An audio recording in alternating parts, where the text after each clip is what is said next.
அஸ்ஸலாமு அலைக்கும் வரஹ்மத்துல்லாஹி வபரகாத்துஹு.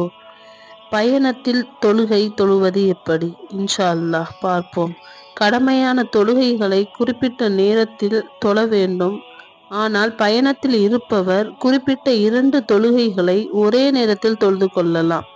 4 ரகாயத் தொழுகைகளை 2 ரகாயத்துகளாகவும் சுருக்கியும் தொழுது கொள்ளலாம் என்று அல்லாஹ்வின் தூதர் ஸல்லல்லாஹு அலைஹி வஸல்லம் அவர்கள் நமக்கு கூறியுள்ளார்கள்.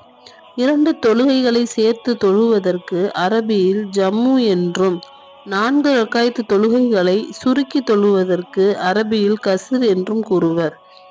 ஒருவர் 25 கிலோமீட்டர் தொலைவுக்கு பயணம் செய்தால் அவர் ஜம்மு கஸ்ர் செய்யலாம். பயணத்தில் இருப்பவர் விரும்பினால் லுகர் தொழுகையையும் அசர் தொழுகையையும் லுகருடைய நேரத்தில் தொழலாம். விரும்பினால் லுகர் தொழுகையையும் அசர் தொழுகையையும் அசருடைய நேரத்திலும் தொழலாம். அதேபோல் மகரிப் தொழுகையையும் இசா தொழுகையையும் மகரிபுடைய நேரத்திலும் தொழலாம், அல்லது இசா தொழுகையின் நேரத்திலும் தொழலாம். அப்போது 4 ரகாயத் தொழுகைகளை லுகர் அசர் இசா 2 ரகாயத்துகளாக சுருக்கியும் தொழலாம்.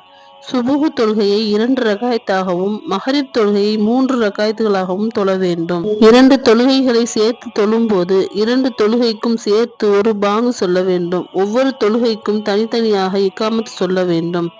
பயணியாக இருப்பவர் தொழுகையை சுருக்கி தொழ வேண்டும் என்ற அவசியமில்லை. விரும்பினால் முழுமையாகவும் தொழலாம்.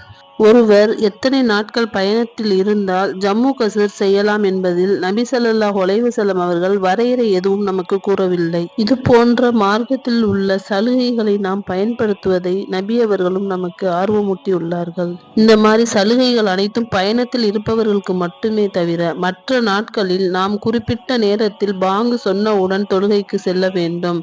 தொழுகை என்பது நேரம் குறிப்பிடப்பட்ட கடமையாக உள்ளது என்று அல்லாஹ் தன் திருமறையில் கூறுகிறான். அஸ்ஸலாமு அலைக்கும் வரஹ்மத்துல்லாஹி வபரகாத்துஹு.